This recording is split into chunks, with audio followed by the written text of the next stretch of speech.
Alam nyo ba na masama po laging nakaupo? Okay, bago tong topic natin.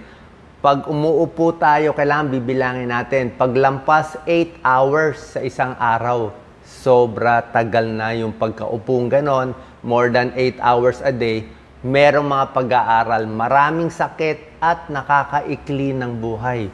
Okay, hindi sa tinatakot ko kayo, dapat talaga baguhin na natin yung lifestyle natin. Tingnan nyo po yung pag-aaral. Yan, no? Laging nakaupo, mas maaga namamatay. Nagbabago na kasi ngayon eh. Dati mga bata naglalaro eh. Ngayon hindi nag-ano. Ito, sa Amerika, tingnan mo average na upo nila, 6 hours to 7 hours. At yung matagal umupo, yung mga kabataan, mga teenagers. Mga teenagers, mas matagal pa nakaupo, 8 hours o abot pa ng almost 9 hours in a day. Siguro lagi naglalaro. Lisa, lapit mo konti. Ito yung mga lugar sa buong mundo, yung matagal umupo. Kaya yung mga kaibigan nating mga PhilAm, nako, mataas ang risk nila. More than 50% kulang sa exercise.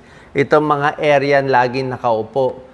At least sa Pilipinas, nakaupo din pero 35% ang kulang sa exercise. Dito sa Amerika, more than 50%. Ang maganda yung mga Singapore, Japan, Hong Kong, mababa lang ang lakad kasi sila ng lakad.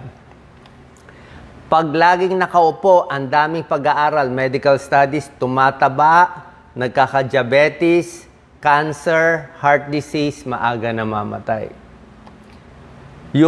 Ito, may isang pag-aaral, tiningnan nila yung mga driver, pati conductor. Sino mas mahaba ang buhay? Nakita nila yung driver kasi lagi nakaupo eh. Pero yung conductor, lakad-lakad siya lagi, mas mahaba buhay ng conductor compared sa driver. Conductor, kasi lagi nakatayo eh. Mas maganda yung gumagalaw-galaw. 3 to 5 million namamatay every year sa kakaupo. Diba? Sasabihin nyo, paano ngayon yung mga estudyante sa school? Kailangan ayusin na natin yan. Kasi lalo na mga teenagers, bata pa lang, upo na ng upo, masakit sa likod. Tingnan nyo Doc Lisa, very important tong slide. Ano yung highest cause of death? Diba? Alam naman natin, ako bilang internist cardiologist, high blood talaga, number 1, nakakamatay. Kasi high blood, kasama dyan, stroke, heart attack. Number 2, sigarilyo, cancer, yan. Number 3, diabetes, high blood glucose, nakamamatay. Magugulat kayo. Number 4, na factor para maagang namamatay, kulang sa exercise, laging upo. Number 4 na siya. So, ibig sabihin, kailangan natin baguhin. Dapat nga na, like ako, kung narinig ko tong video na to nung bata pa ako, siyempre mas mag-a-adjust tayo. Kasi merong mga 12 na sakit na makukuha natin pag laging upo. Ayan, no? Pag hahabaan mo lang exercise mo, hahaba ang buhay mo. Okay? At ang problema dito, ito. Laging nakaupo, pataas ng pataas ang namamatay. In 4 years, 5% more mortality. Yan ang problema. O, pakita natin yung ginawa kong slides para sa inyo. Focus lang natin. Yan.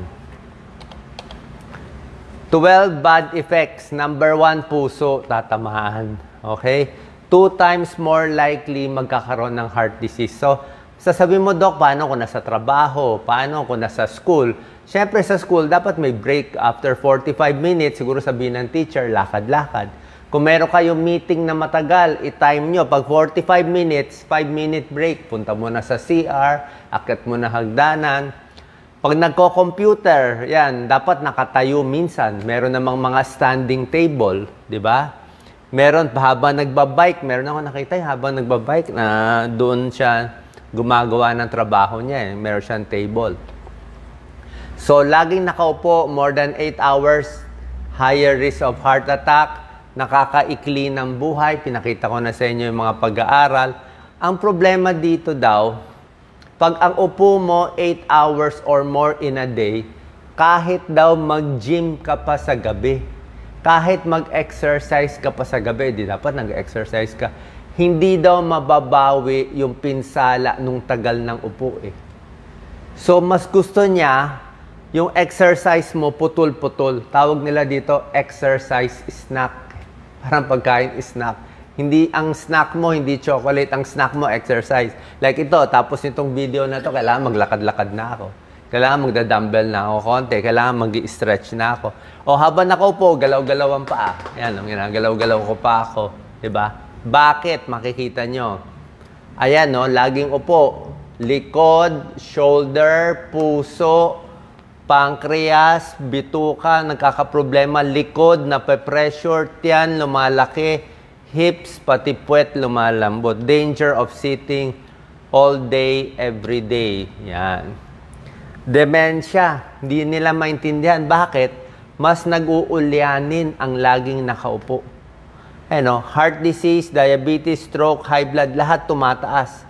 Siguro tumataba o walang ganong ginagawa o puro computer kaya nakaupo, kaya nagde-dementia. Hindi pa malinaw pero ang alam nila, basta matagal nakaupo, nagkakaroon. Dati iniisip natin, di ba, ang masama, sigarilyo eh.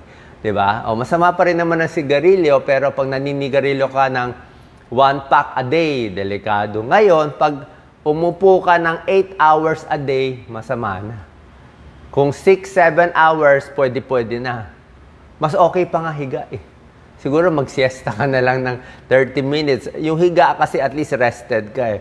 So, maganda. Minsan upo, minsan tayo. Ayan, no? Kahit mag-exercise ka pa. Yan, no? Kahit mag-exercise ka pa, hindi mo marireverse yung bad effect ng pag-upo ng 7 hours in a day. Ito nga 7 hours lang eh. Diabetes, tataas. Okay? Hindi malinaw. Sabi nila parang nag-iiba yung reaction ng katawan sa insulin. Basta lagi nakaupo, tumataas ang diabetes. Minsan kasi ganun eh. Hindi pa malinaw kung bakit. Baka kain ng kain, kulang sa exercise, tumataba, kaya tumataas diabetes. Sitting, neck pain, hirap huminga, heart disease, diabetes, ayan, no? Pati dito sa may pelvis, dito sa may puwetan natin, madalas nag-spasm yan. At pinaka-ayoko sa lahat ang ayaw natin, itong varicose veins. Diyan tayo na nakakaasar itong varicose veins. Ayan talaga. Laging upo, maiipit talaga, lalaki ang varicose veins mo. Mabuti kung varicose veins lang. Ang kasunod ng varicose veins, manas. Ang pinaka-ayaw natin na komplikasyon ng varicose veins, meron siyang isang komplikasyon na deadly, nakamamatay. Ito yung delikado. Yan, poor circulation, pakita ko yung nakamamatay. Ito yung deep venous thrombosis. Ito po pinaka-delikado sa lahat. Yung malaking ugat sa paa, namuo ang dugo. Pag namuo ang dugo dito sa binti, yan, lalaki yung binti, masakit hawakan. Pag natanggal yung dugong yan, aakyat yan sa baga, magbabara sa baga. Pag nagbara yan sa baga, pulmonary embolism, marami na mamatay. Deadly to. Anong para mawala to? Compression stockings. Tapos, lakad-lakad, wag uupo na matagal. Diba? Gusto ko nga sa gabi, nakataas nga yung paa eh. At least 15 minutes, 30 minutes bago matulog, taas muna yung paa para bumaba yung dugo. Pati daw nervyos, mas may nervyos yung mga laging nakaupo. Bakit?